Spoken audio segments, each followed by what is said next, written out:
మన చేత్తో నాటిన మొక్కలకి పూలు పూసినా కాయలు కాసినా చాలా హాయిగా ఉంటుందండి చూడటానికి. పొద్దున్నే అవి చూసి చాలా హ్యాపీ ఫీల్ అయిపోతున్నాను. ఈరోజు వీడియో అయితే చాలా ఇంట్రెస్టింగ్గా ఉంటుంది చూడండి. లియోగాడ్ అయితే వాళ్ళ డాడీని బస్ స్టాండ్లో దింపడానికి వెళ్ళాడు. మేము కూడా వేరే పని మీద ఉన్నాం కదా అని నేను కూడా వెళ్ళానమాట. చూడండి ఎలా చూస్తున్నాడు. నేను కూడా వెళ్ళడానికి రీజన్ ఏంటంటే సజ్జపురంలో ఉన్న డాగ్స్కి ట్యాబ్లెట్లు వేయాలండి. ఫుడ్ ఒకటే అయితే మా వాడు పెట్టేస్తాడు. ట్యాబ్లెట్లు వేసేటప్పుడు ఒక దాంట్లోంచి ఒక దాంట్లోకి వచ్చి తినేసాయి అనుకోండి ప్రాబ్లం కదా అని వెళ్ళాం. అందుకే వీడు సజ్జాపురాన్ని చూసి అలా వింతగా బిహేవ్ చేస్తున్నాడు. సజ్జాపురం చూస్తే ఆ దారులను చూసి ఇప్పటికీ గుర్తుపడతాడండి. ఇది మేము ఉండొచ్చిన అపార్ట్మెంట్. నాకు కూడా మనసుకు హాయిగా అనిపించింది చూడంగానే. వీటికి ఫుడ్ పెట్టడానికని వచ్చాం కదండి, ఈ టైంకి ఉండవు. నేను అదే అన్నాను మా వాడితోటి, ఈవినింగ్ వెళ్దాము అని అంటే కాదు ట్యాబ్లెట్స్ లేట్ అయిపోతున్నాయి అని చెప్పి వస్తే ఒక్కటి కూడా కనిపించలేదండి. ఇదిగోండి బ్రౌన్ గడ్ మాత్రం చల్లగా చెట్ల నీడలో ఉన్నాడండి. చెట్లు పెంచడం ఎంత ఇంపార్టెంటో ఈ ఏరియా చూస్తే నాకు అర్థమైంది. చక్కగా నీడలో పడుకున్నాడండి. వాటికి ఒక షెల్టర్ అవసరం లేదు, ఏం అవసరం లేదు. ఆ చెట్టు కింద హాయమంటూ పడుకున్నాడు. ఇది ఇంతకుముందు వీడియో అండి. బ్రౌన్ ఒక్కడికే మేము పెట్టాము. ఇవి చుట్కీ పిల్లలండి. ఇంతకుముందు ట్యాబ్లెట్ వేయడానికి వెళ్ళినప్పుడు వీడియో అనమాట. ఇది కూడా అప్పటిదే. వీడు చూడండి స్నూపీ గాడు ఏటీఎం వరకు వచ్చేసాడు మా వాడి కోసం.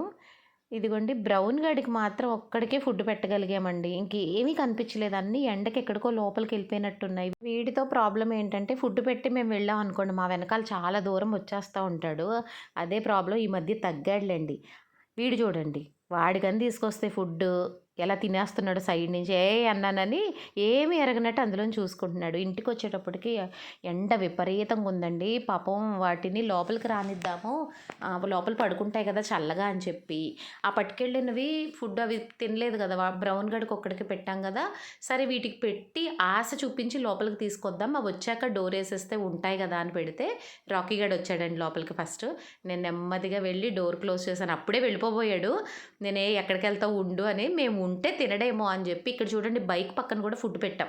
తినేసి ఉంటాడు కదా అంటే వెళ్ళి కృష్ణయ్య దగ్గర మొక్కల్లో టాయిలెట్ చేసేసాడండి. అరే అన్నానని చెప్పి సందు చుట్టూ నన్ను తిప్పించాడు. సర్లే ఉంటాడులే అని మేము డోర్ వేసేసుకొని లోపలికి వెళ్ళిపోయామండి. ఇంకా తీసేదాకా వాడికి అసలు ఎంత కంగారంటే అటు తిరిగేసి ఇటు తిరిగేసి నన్ను వదలండి బాబోయ్, నన్ను పట్టేసుకున్నారేంట్రా బాబు అన్నట్టుగా గొడవ చేసేసాడండి. ఇంక నాకు అర్థమైంది వీడు ఉండడు, వీటికి బయటే అలవాటు, మనం బలవంతంగా ఉంచుదామన్నా ఉండడని చెప్పి ఫుడ్ కూడా తినలేదండి పాపం.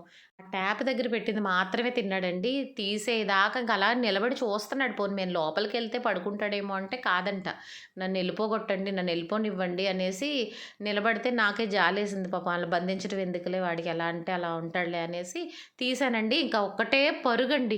ఇంకా నేను వాడు వెళ్ళిన తర్వాత మళ్ళీ అదంతా క్లీన్ చేసుకుని ఇవన్నీ తీసి పక్కన పెట్టి నీళ్ళు అవి పెట్టి కడుక్కున్నానండి అదంతా. అలాంటి పనులు చేస్తూ ఉంటాయి ఇవి లోపలికి రానిస్తా. అలా అని గేటు తీసి ఉంచామనుకోండి, లోపలికి వచ్చి ఇలాగే టాయిలెట్ చేసేసి డస్ట్బిన్ అంతా కదిపేసి వెళ్ళిపోతున్నాయి. పోనీ ఉండట్లేదు, నెమ్మదిగా అలవాటు అవుతాయి అని అంటే.